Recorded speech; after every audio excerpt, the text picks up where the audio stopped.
It was it was more stressful than it should have been.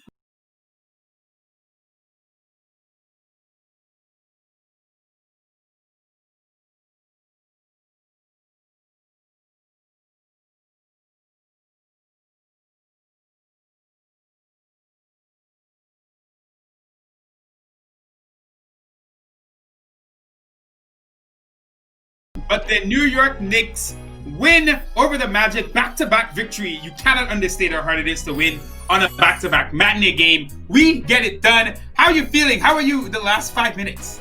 How about a little introduction? Hey guys, what's up? This is Terry and Trey here. I know. I mean, we had the first quarter. So there's a reason this game is split up into quarters, because you see such a difference in each quarter, in particular in this game. So the first quarter, we come out strong. We're playing nice ball movement, body movement. I'm liking all this fluidity, what I'm seeing on the team, and we're scoring. I'm like, nice start. We then decided to give up this 14-point lead. And I was like, no! Only, you know what? They want to keep the game exciting. That's all. They want to keep the game exciting. Well, the thing is, truth be told, it was a very ugly game. I think both teams were not that good today. With anything, right. You see what's been a core tenet of Tibbs and this team is they are hustling, they are playing hard, they're playing defense. I tweeted this out during the game. We are annoying to play against. If anything this season, teams are not enjoying playing in the Knicks because we're physical, we're poking people in the eye, we're doing a lot. This game was ugly, right? 36% shooting for the Knicks, 34% for the Magic. Horrible. We shoot 19 from 3. Horrible. The Magic shoot 32. They got a little bit hot at the end. Free throws, we only shoot 71% today. We missed 10. I know you have that. You have that stat there. Yeah, I did. We missed. I mean, that's points. That's points with. That's points on the board. So ugly game. A really ugly game. ugly game. And the thing is, both teams didn't look good on offense. We had a couple moments where we looked okay, but there was a lot of missing tonight. Matinee game, it kind of felt like both teams were just like, it felt like a hangover where you start off like, oh, I'm okay, and then 10 minutes in, you're like, wow, I'm not okay. So honestly, to have that kind of game and we still get the victory after winning last night in Boston, coming back home and winning and having such an effort victory, I think it just shows what this team is now, and it's hard to get used to us just being a team that gives effort. You've seen the last 2 years that 14-point lead turned into losing. I'm freezing. Hopefully it's not for the people watching, but really good to see us now competing in games, getting victories even when we don't play well. And a lot of guys tonight stepped up when they. Let me tell you who is always competing. This guy right here, always competitive, always in his spirit. And last night after the game, I said this is what I want to see from him consistently. And this is it right here. This is it right here. And now listen, I understand, and we have to understand, everyone has an off day, right? So there may be a couple of days where he doesn't give us this. But if we can get this for the most part consistently from him, I'm good with this. Good with the effort he puts up, and I'm liking these numbers. I mean, RJ Barrett, right? In his last 4 games, he's averaging 20 points, 8 rebounds, 4 assists, which is pretty much what he gave you tonight. Mm-hmm. On the season, on the whole, has been this guy, and tonight I was really impressed, specifically because Randle didn't really have a good game. I'm going to talk about Randle because his good games, his bad games this year are like his great games last year. Because even when he has a bad shooting night, he's getting it. Want to see Randle? We could talk about Randle. We could go right into that. No. Bring it back to RJ. I was just referencing Julius. Bring it back to RJ. RJ needs more time. All right. So RJ, here's the thing I was so impressed with, right? We've spoken about his shooting. He's had a lot of issues shooting. You see him tonight again working inside. He's become a lot more crafty, and that was a big thing I spoke about last season. RJ's not a super athlete where like his first step, he's not that fast. He can't really jump that high. He's a solid athlete. He's very solid build, but he's not one of these guys who just have this extra level of just like leaping ability or just speed. Right, so he has to work differently for his shots, and he's also not a great shooter. So it's a lot for him to do. I'd love to see. You saw him being crafty tonight. He had that nice between the legs move. And last year, I felt like for RJ to succeed in a league where a lot of the guys are now going to be as strong as him, and he's not going to be able to push them around like in college. He's going to have to get a little bit crafty, kind of how like Quickley plays. IQ is very crafty. RJ tonight, you saw a little bit of that. I like that in the fourth quarter when we were losing, when we lost the lead almost, and it looked like we were about to go down. Randle couldn't hit a shot. RJ came back in the game, made a couple things happen. He took the lead as the leader of the team. And this is year 2, and he's doing it. He's doing it. He's being, so what I think is happening with him is he is being a creative basketball player, right? With how he's making his shots. And he, like you said, he realizes that he can't do certain things, so he's going to make up for it in other ways. And I'll tell you this, the points that he gave us at the time that he gave us the points were very, very valuable and significant and important points for this particular game, because that's when we needed it, right? And listen, when they tied with us and then they took that lead, I was like, for that team, they're going to go on a run now, because hey, we were behind the whole time. We just evened it up. Now we're ahead of you. That's it. We're going to take it. And RJ was able to shut that down. So I think the timing of his scoring was very important in today's game. Definitely. Timing is everything. You always talk about that. Not all points are made the same. And I think RJ showed it tonight. Let's move on to Mr. Julius Randle. Did not have a good shooting game. Let me get these stats in front of me. Because he shot He didn't score for the first... Did he... he did talking about timing. Yeah. He did have that shot at the end of the half. That was big. Right? That was a big shot. And I think what did he score before that? I think maybe 2 buckets before that. He was having a poor shooting game. I know that.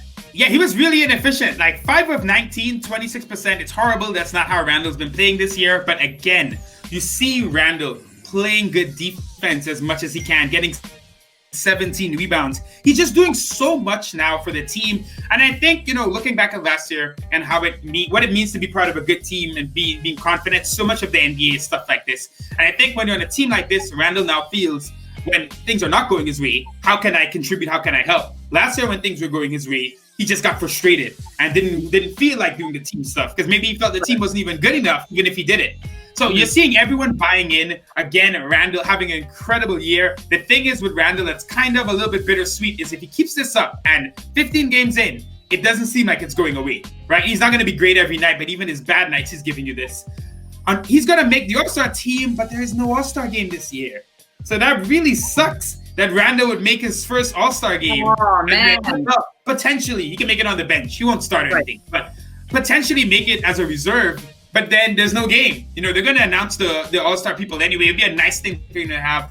But Randle, the way he's playing, I'm telling you, it's going to be interesting to see what the front office does, because you still have that Obi issue. And it is a thing. I know people will say, you can play them together. You can play them together in stretches. There's no real viable long-term future, especially with Mitch, by the way, and the way Mitch is playing. There's no real future for Randle and Obi both starting on this team.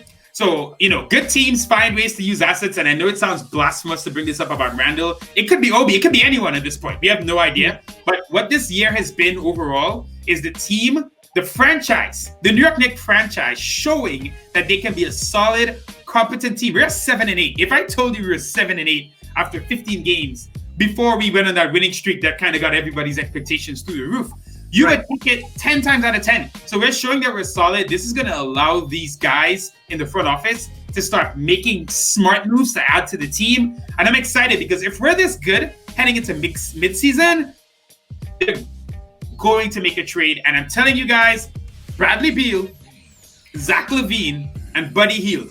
Those are 3 guys that I think you could see the Knicks going after in the near future. We'll see. I think these are guys that may not be too satisfied with the situation. There could be some trade rumors coming. So I could see something like that happening. But focusing on for now, I'm loving what Randle's doing. And the guy playing like this, you have to re-sign him. So that's why I kind of brought it up, because I'm thinking about Randle, being an all-star and all this stuff. How much money it's going to cost to re-sign him? It's going to be really interesting because his value right now, it's really funny. Randle went from being maybe to some people not the best contract, even though it was always a short-term deal. But at what he's making right now, he's playing so much above that level. Even trading him, you don't know if you get the value back. So it'll be interesting to see what happens with Randle, just because I know they're just the Randle Obi thing. It's going to run into itself at some point. It's going to happen. It's like this, right? And at some point, they're going to meet, and we're going to have to figure it out. It's going to have to, because the thing is, either Obi is going to not live up to expectations, and I like what I saw from Obi tonight. Again, I think Obi is working his way back in. So that's sad if Obi doesn't become who we want. Obviously, that's a number 8 pick. But it's also, Randle's playing so well. So I just know something's coming there. But I'll say this, we're winning right now. We're playing good basketball, so no need to go too crazy with that, as I just did. Let's move on, though, to the other rookie, IQ. Hello. Yep, Immanuel Quickley again tonight, showing not a great game because he didn't play that well in the end. We actually ended up bringing back in Payton. Right. But again, early in the game, that floater is insane. He's throwing it up from anywhere. I'm like, he's gonna float a 3-point shot at this point because he's just like, whoop, whoop. So that's his shot, right? That his shot is a floater. They said he's in the gym. They said he's a gym rat. They said he's in the gym at 2 a.m. They said he was in the gym. Well, not the gym. Sorry, he was at the Garden while they were trying to put the ice down for the Rangers game, and he was still out there trying to hit the bucket. They had to move him off of the court. Like, hey, we got to put the ice down right now. So he definitely is showing, I think, effort both. He's showing effort both on and off the court. And again, Tibbs said, how you play in training is how you're going to play on the court or in the real game. And he definitely we know already that he has that fantastic work ethic.